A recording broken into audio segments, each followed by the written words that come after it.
Hey YouTube, what's going on guys? It's Nico here, and I hope you guys are all having a great day.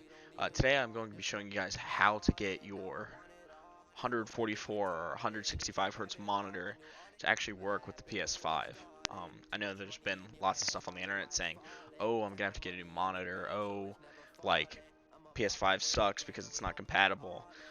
And while, yes, it is unfortunate that PS5 is currently not capable of matching up with certain monitors, um, there are workarounds for it.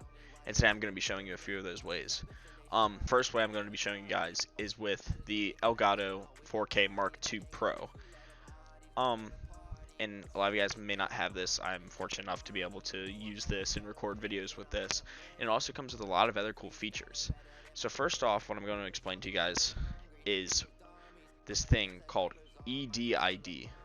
And this is the reason that your PS5 is not working with your monitor in the way that you want it to. This is the reason that you're not getting 120 hertz that you should be able to get out of your PS5, whether it be on Call of Duty or any of those other top games. So basically what it is, it's known as EDID for short, but it's Extended Display Identification Data. It's a form of metadata, and it's basically like a format for display devices to describe basically their capabilities to a specific video source, in this case being the PS5. The data is formatted and defined by VESA, or the Video Electronic Standards Association. And basically what this means is that whenever you send a certain type of data to your PlayStation, your monitor is constantly sending data, and so is your PlayStation, back and forth. And what's happening is that it can't do this by itself. Some monitors aren't capable of doing this by itself because it's not formatted correctly.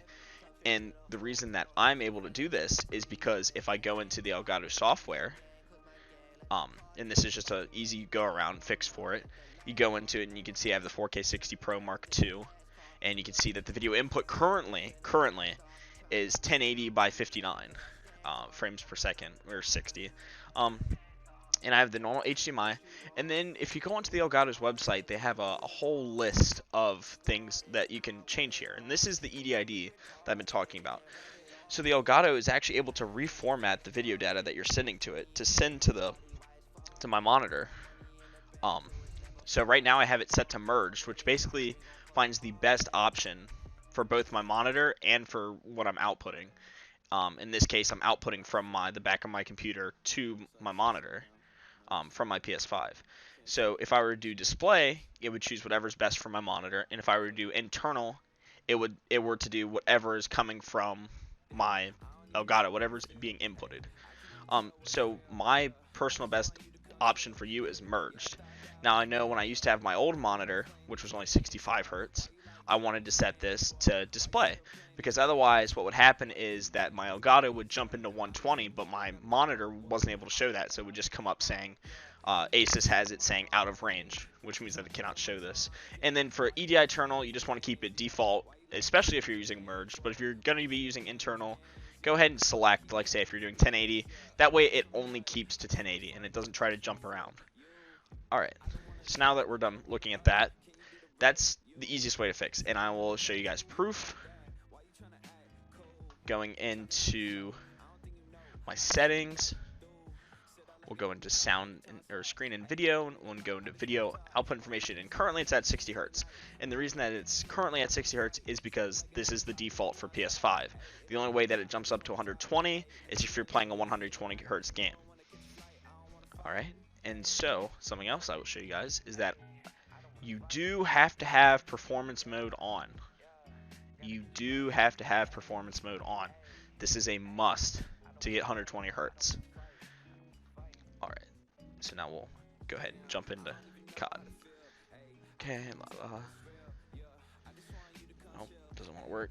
Here we go. Close game. Okay, we're going to open this up. Now, still showing you guys this on the Elgato software.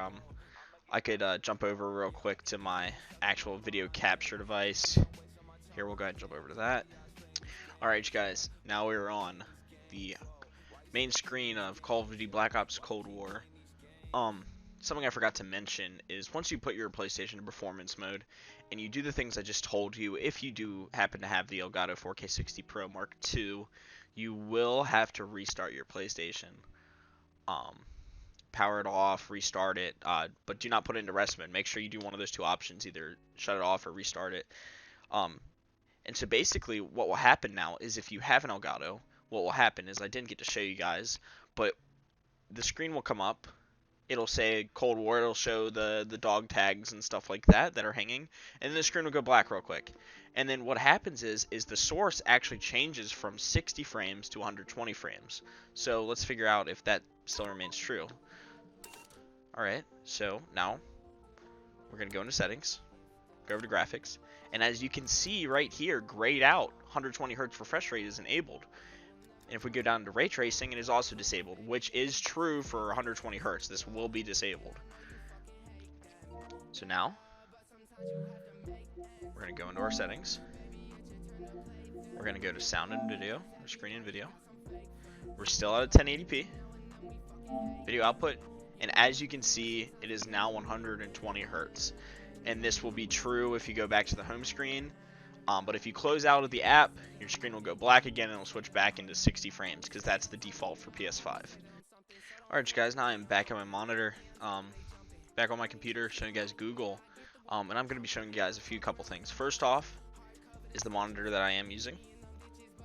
Currently, with my PS5, I can get 120 Hz, and this monitor is G-Sync compatible. Something else I forgot to mention is that you will have to turn off G-Sync or FreeSync, depending if it's an AMD, etc., etc. You will have to be turning that off if you want to get the 120 Hz. If you do not have the Elgato, of course. So let's take a look. 165 Hz, 144 Hz. Right now, I have it going 165 on my computer. So yeah. So now we're gonna go over, and here are a few options. Your first option is a Gofanco Privacy 4K EDID emulator and feeder. Basically, you're going to need an extra HDMI cable in your monitor. And what you're going to do is you're going to hook up your PS5 to this box, which is powered. You're going to have to power it. And then you're going to output it to your monitor. And basically what this box does is it gives you a slew of options that you can choose from. So you can go from anywhere from 1080 at 60, 1080i at 60. Who wants that? That's not that good. And basically you can switch. Now this one isn't the best, I will admit, because as you can see it only says at 60.